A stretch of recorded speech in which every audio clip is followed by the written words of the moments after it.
I should have trusted my instincts. The first time something strange happened, I convinced myself I was imagining it. It was a few months after we moved in. I had just tucked Amanda, my 5-year-old, into bed and was cleaning up the living room when I heard a giggle. Not just any giggle, Amanda's giggle. I smiled, assuming she'd gotten up. "Amanda, back to bed," I called as I turned the corner. She wasn't there. Her bedroom door was still closed.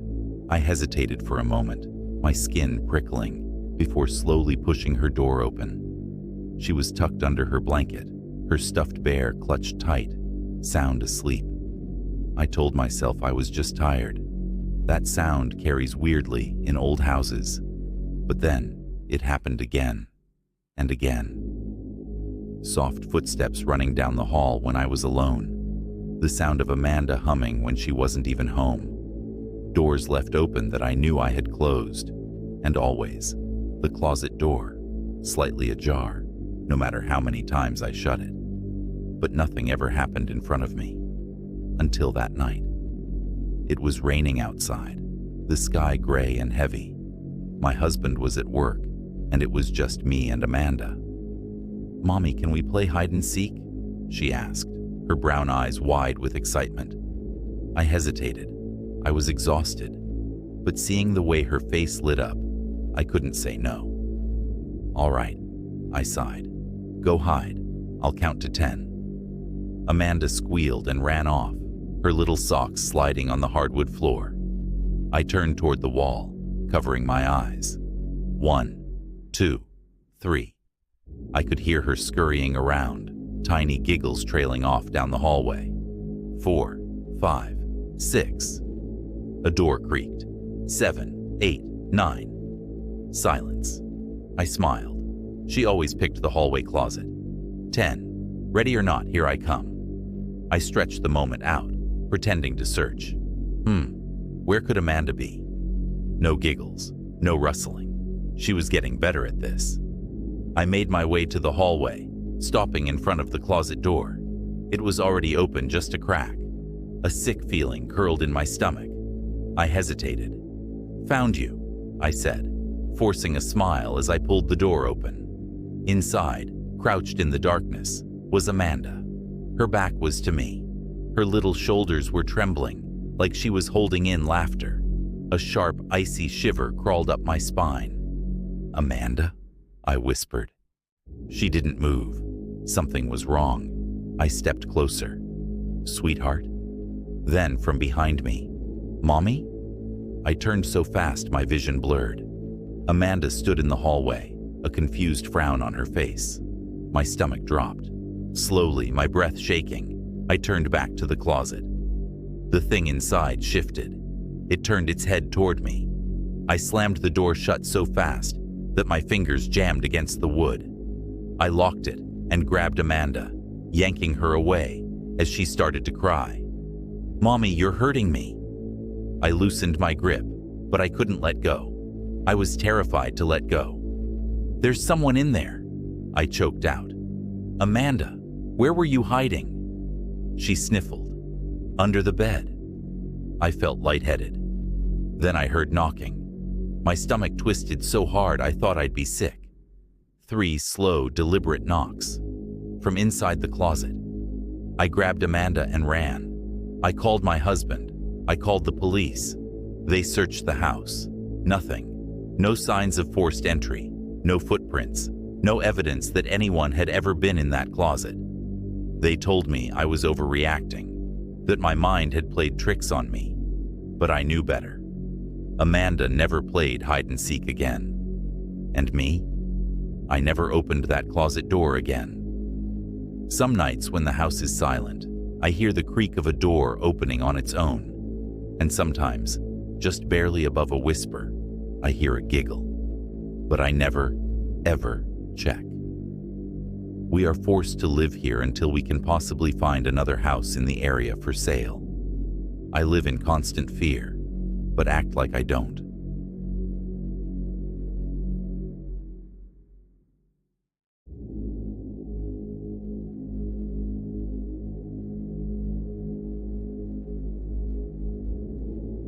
I don't know when the exhaustion turned into something worse. After my son was born, the sleepless nights blurred together. My body hollowed out by fatigue, my mind fogged with an exhaustion that felt permanent. At first, I told myself it was just normal. Every mother feels like this. But then, the nights got darker, and I started seeing things. It began 3 weeks after we brought Oliver home. It was 2:34 a.m. I remember the exact time because I was staring at the baby monitor, half asleep, when I heard it. This soft, broken crying. Not Oliver. A different cry. A woman. I sat up in bed, heart hammering. My husband Ethan was fast asleep beside me, oblivious. The crying crackled through the baby monitor like static, distant and wrong. I reached for it, my fingers shaking. The camera feed showed Oliver's crib.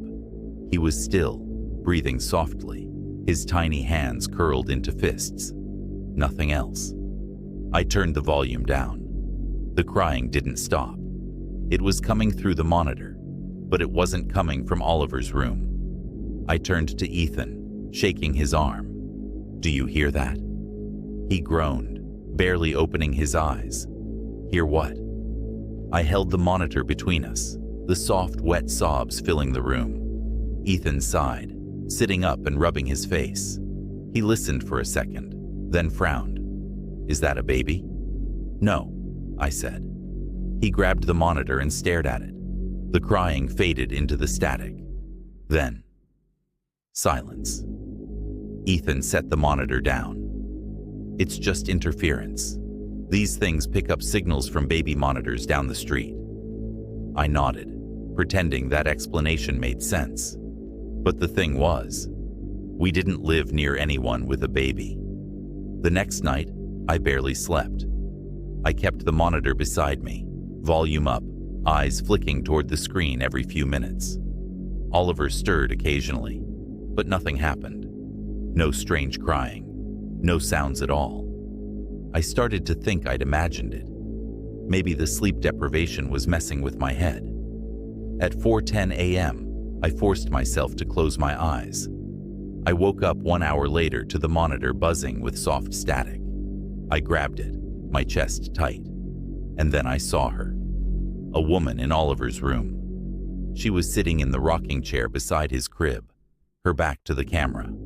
She was pale, thin, draped in something loose and tattered. She was rocking. My throat closed. My limbs went ice cold. I bolted up, nearly tripping as I ran down the hall. The door to Oliver's room was slightly ajar, just as I'd left it. I shoved it open, my breath coming in gasps. The chair was still. The room was empty. Oliver was fast asleep. I turned in frantic circles, my heartbeat pounding in my ears. My hands were shaking so badly I had to clench them into fists. I legit felt like I was going crazy. I backed toward the crib, staring at the empty chair. I could still feel her there. I checked the closet, under the crib, behind the door. Nothing. Just me and Oliver. And yet, when I turned to the monitor again, the chair was rocking. I stopped sleeping after that. Ethan didn't believe me. "You need rest," he kept saying. "You're exhausted. You're seeing things."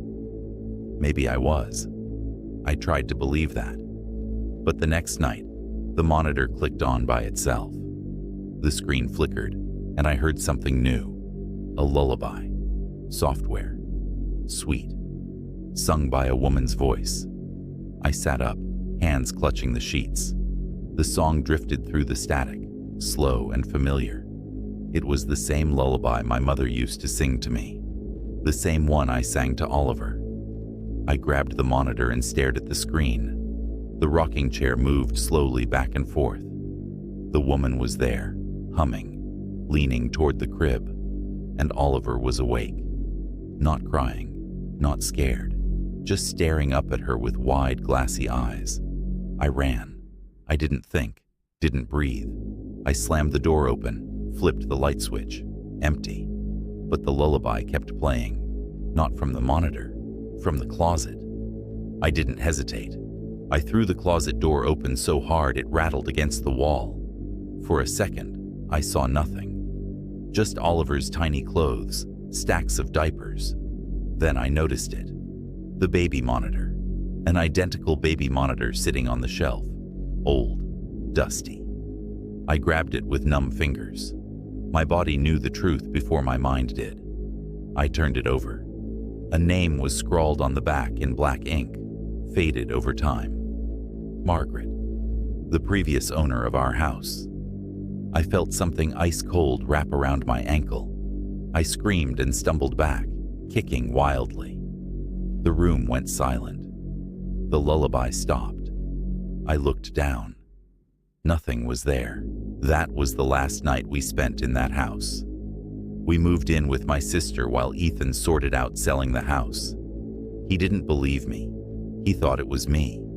That I was sleep-deprived, depressed, spiraling into paranoia. And maybe he was right. Maybe it was postpartum psychosis. Maybe I was just sleep-deprived, drowning in postpartum depression, losing my grip on reality. Maybe I imagined everything. Or maybe I was the thing that wasn't safe for Oliver.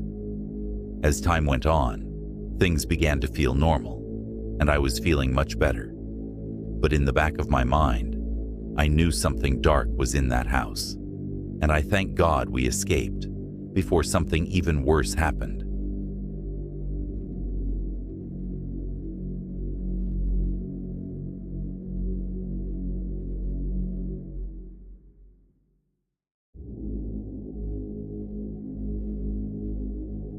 When Emma started talking to Henry, I barely had the energy to question it.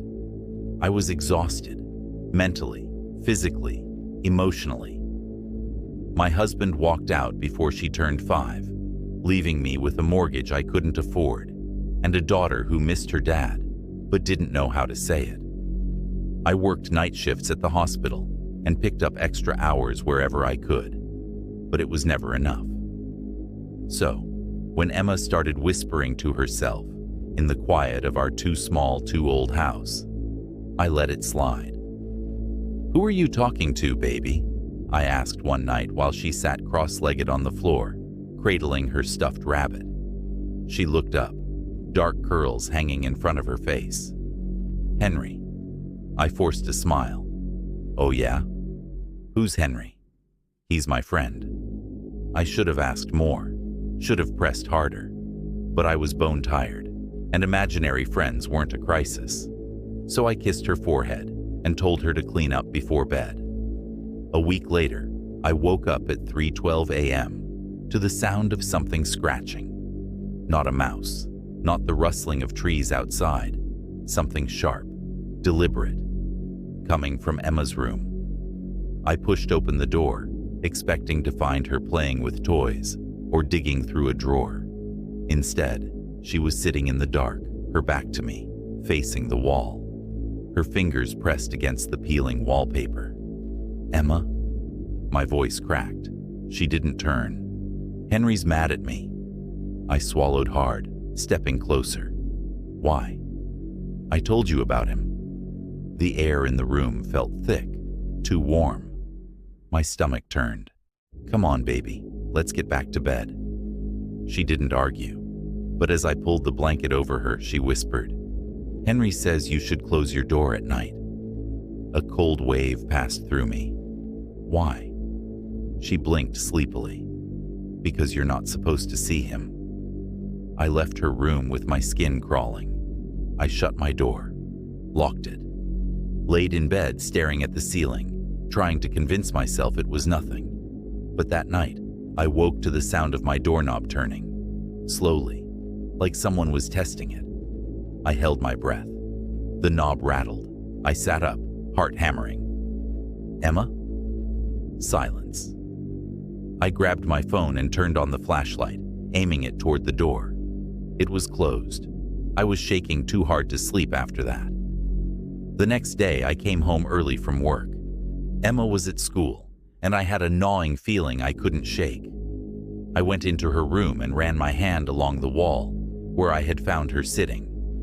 The wallpaper was old, faded roses curling at the edges. I peeled a small section back. Underneath, the wall wasn't smooth. It was scratched. I scraped away more, and there, etched into the wood beneath, were names. At least a dozen. Some so old they had nearly faded, but one stood out, fresh and uneven, carved by small hands. Then I saw Emma's name. I staggered back, bile rising in my throat. The room suddenly felt smaller, the air thick. I turned toward the closet. Emma always kept it open. I'd never questioned it. Now, I did.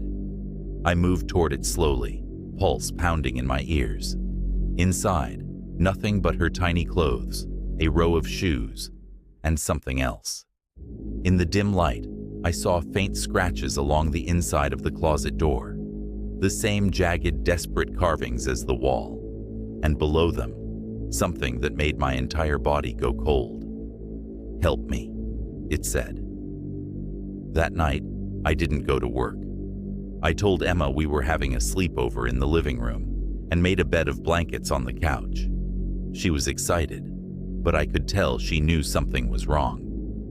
"Mommy, are we moving?" she asked as I shoved essentials into a bag. I forced a smile. "Would you like that?" She hesitated, then nodded. "Henry doesn't like when I talk about leaving." I knelt beside her, gripping her small hands. "Emma, listen to me. Henry isn't real." Her eyes flickered toward the dark hallway. "Don't say that," she whispered. My stomach twisted. "Why?" She leaned in close. "Because he doesn't like it when you don't believe in him." A crash sounded from her room. I grabbed her, my fingers digging into her small arms, and bolted for the door. I didn't stop to turn off the lights, didn't stop to grab anything else. We got in the car, and I drove until my hands stopped shaking. We never went back. I sold the house to a distant buyer, someone who didn't ask questions. Emma never mentioned Henry again, but sometimes, when she's half asleep, she mumbles things that make my heart race. I just want to forget it all, but unfortunately, I'll always live with this newfound fear.